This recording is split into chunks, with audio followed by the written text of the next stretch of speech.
This is my for example of Konya. Bro, are you done sa mga pinagawa ni Ma'am kahapon? Bro, are you finished with the task Ma'am assigned yesterday? Pare, natapos ka na ba sa mga ipinagawa ni Ma'am kahapon? Mami, so aga ng pasok ko bukas. Baka malita ko.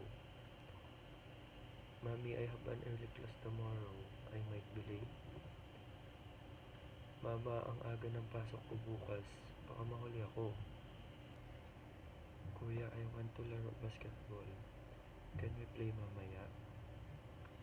Brother, I want to play basketball. Can we play later? Kuya, gusto kong maglaro ng basketball. Pwede ba tayong maglaro mamaya? Ate, can you tulong me sa mga assignment ko? Sister, can you help me with my assignment? Ate, pwede mo ba akong tulungan sa mga